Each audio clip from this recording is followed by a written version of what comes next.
Este é mais uma dose regenerativa, o podcast da B4, a primeira bolsa de ação climática do mundo. E hoje a gente tem um tema que, olha, mexe com a base de tudo, né? Com certeza, o nosso mergulho profundo de hoje vai direto para a transformação radical que está acontecendo no ecossistema de financiamento. Financiamento para ONGs, para o terceiro setor. Exato.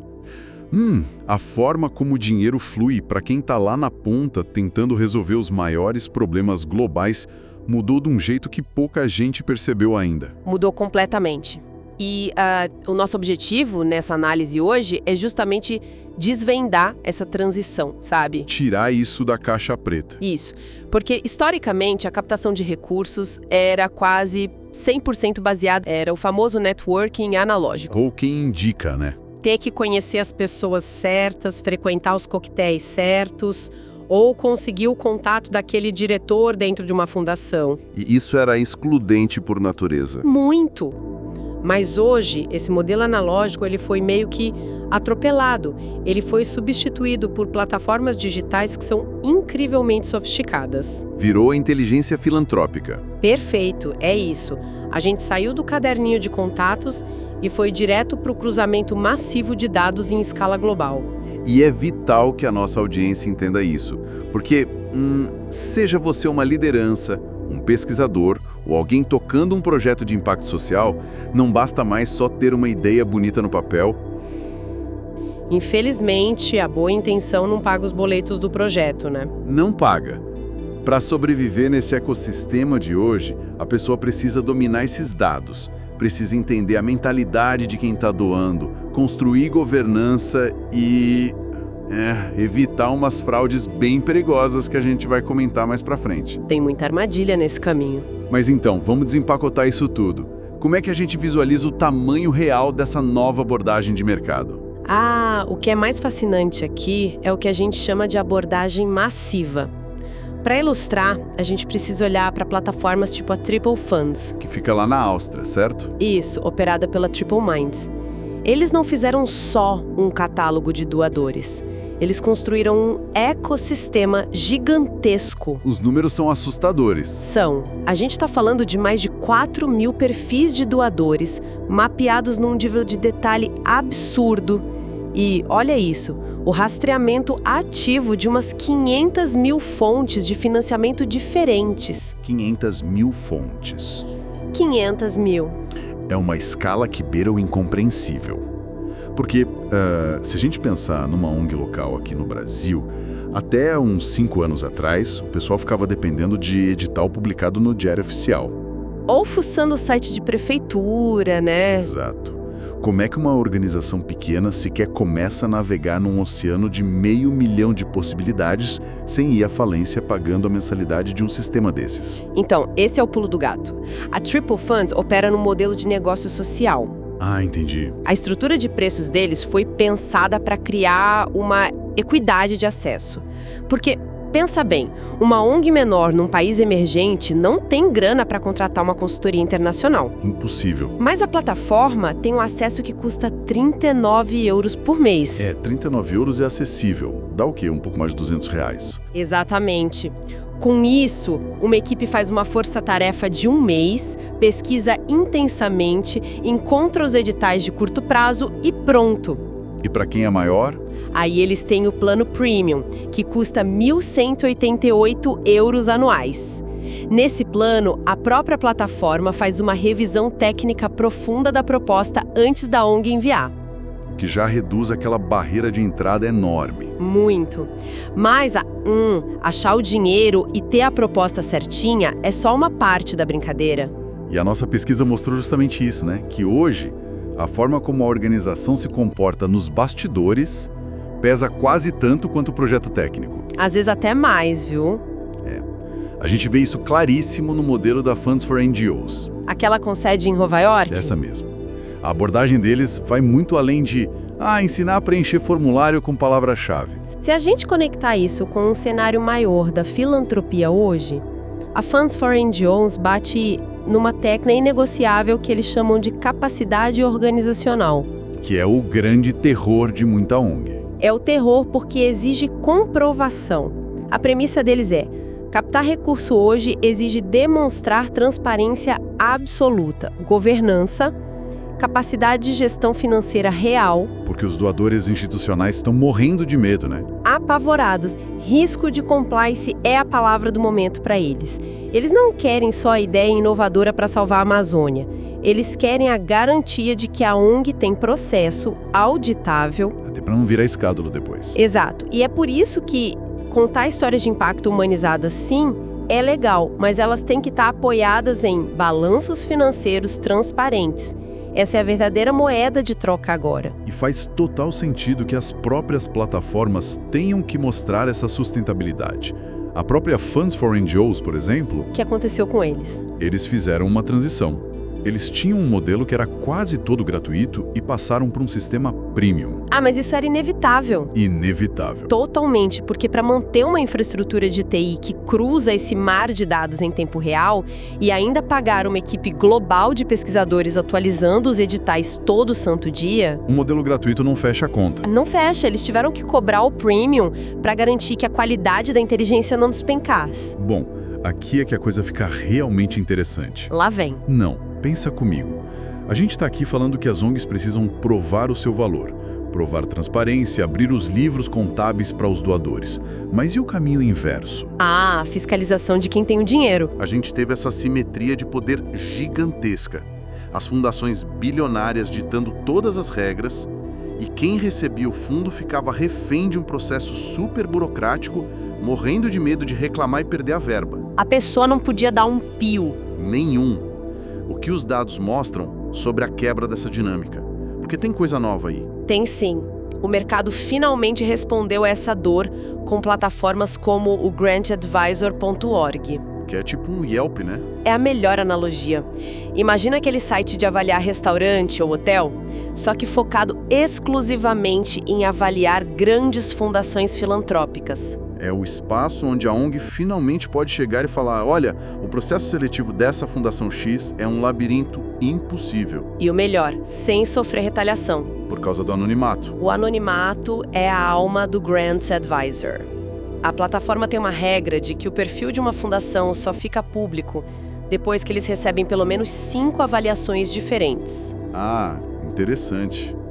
Assim o doador não consegue cruzar os dados e descobrir quem foi a ONG que reclamou. Exatamente. E o impacto prático disso tem sido absurdo. Eles ajudaram a popularizar um movimento, uma campanha chamada Fix the Form. A hashtag #FixTheForm. Conserte o formulário. Isso. Cara, parece uma coisa tão boba, mas quem tá ouvindo a gente e já trabalhou com captação de recursos sabe do que eu tô falando. Preencher aqueles formulários bizantinos. Com aqueles limites de caracteres que não fazem sentido nenhum. Nossa, pergunta repetitiva. Aquilo drena meses de trabalho de uma equipe que às vezes tem 3 pessoas. É um desperdício de energia. E o Grant Advisor força essa transparência inversa. Quando eles expõem publicamente que a fundação tal tem o processo mais doloroso do mercado, cria um risco reputacional, A fundação passa vergonha. basicamente. E aí eles se sentem pressionados a simplificar as exigências. É a tecnologia digital desestabilizando aquela dinâmica velha de poder.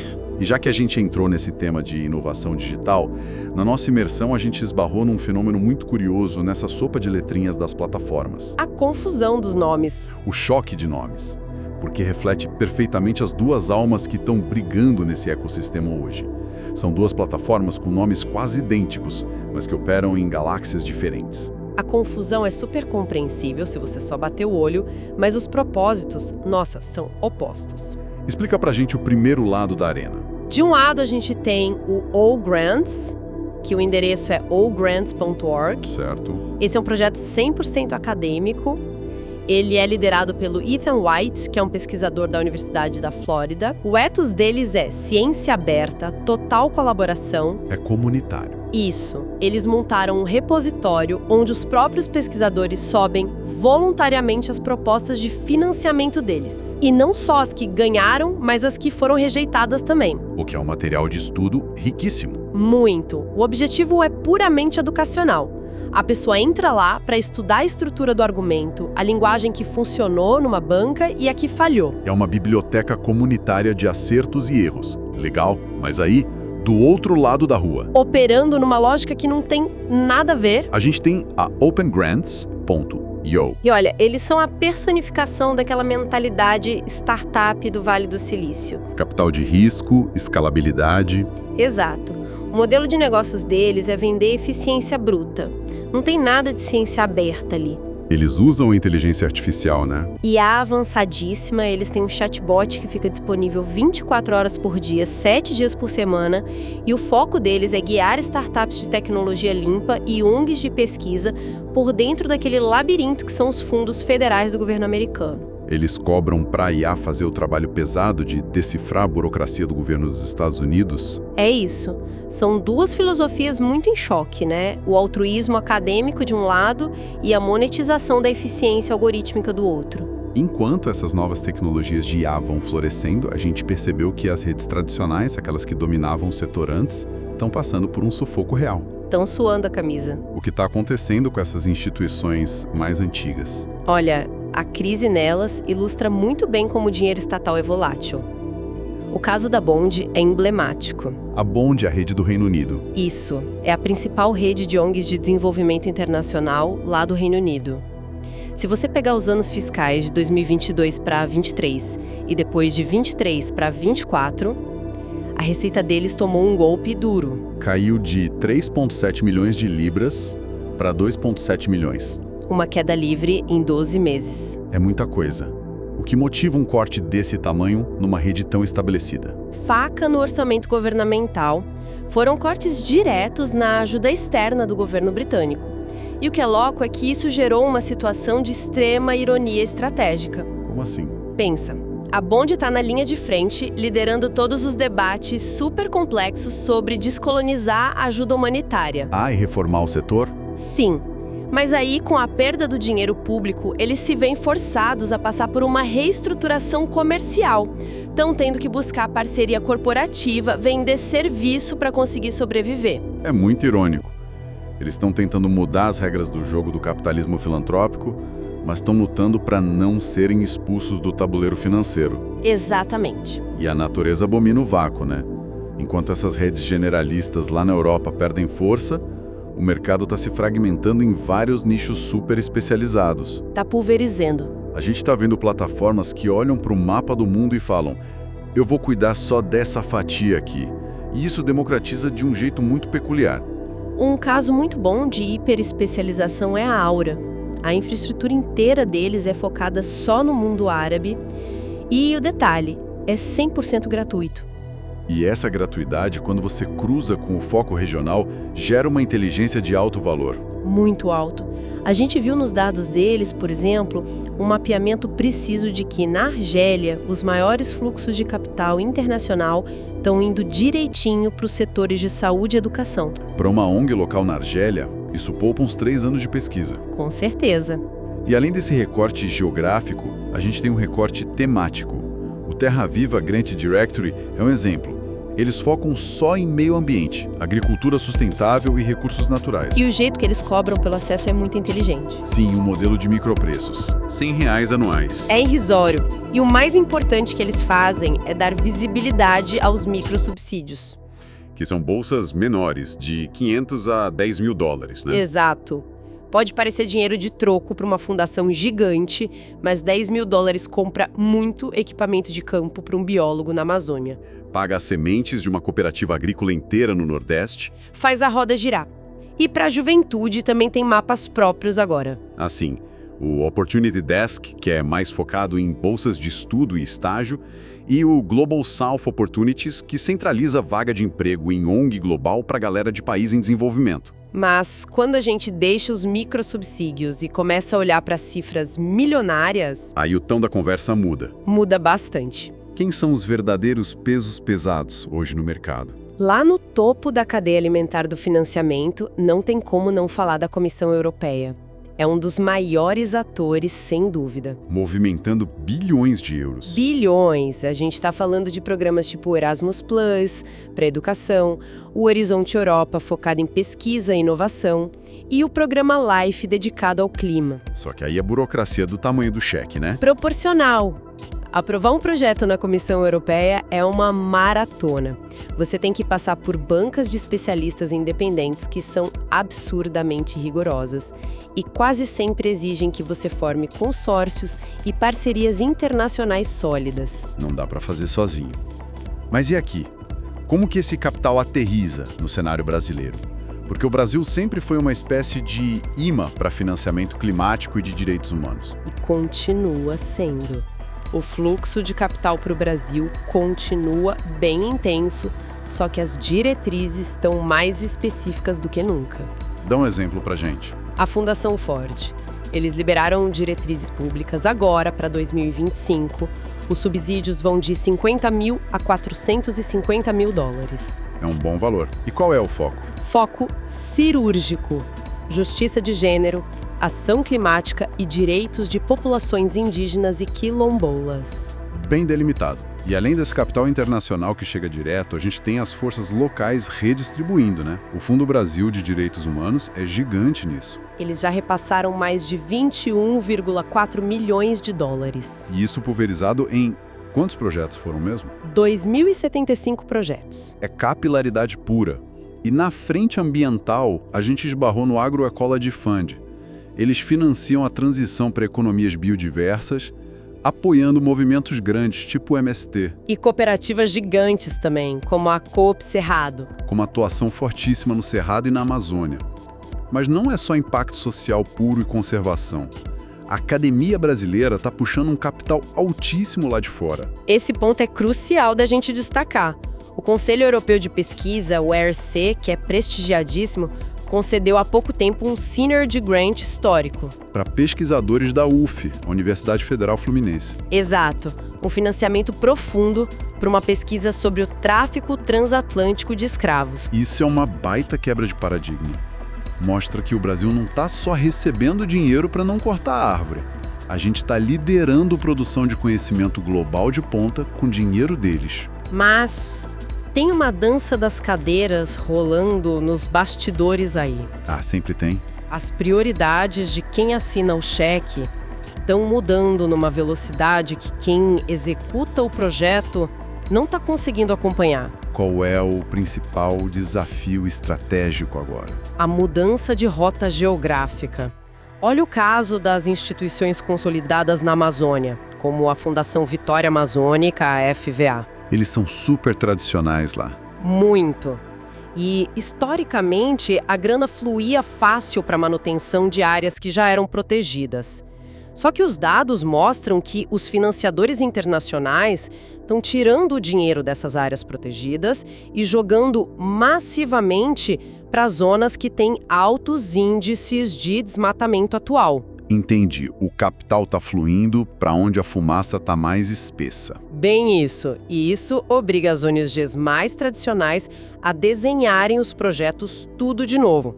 Porque se elas não adaptarem a lógica de captação, elas vão ficar desidratadas financeiramente. Agora, tem um componente em todo esse ecossistema que a gente não pode de jeito nenhum ignorar. Onde rola bilhão de dólares. Surge quem quer roubar, não tem jeito. É fundamental a gente falar sobre o lado sombrio e as fraudes que estão assolando o terceiro setor. É triste, mas as plataformas de monitoramento, com a própria Funds for NGOs e a Terra Viva, estão com alerta vermelho constante para isso. A ONG menor virou alvo fácil, né? Alvo primário de engenharia social.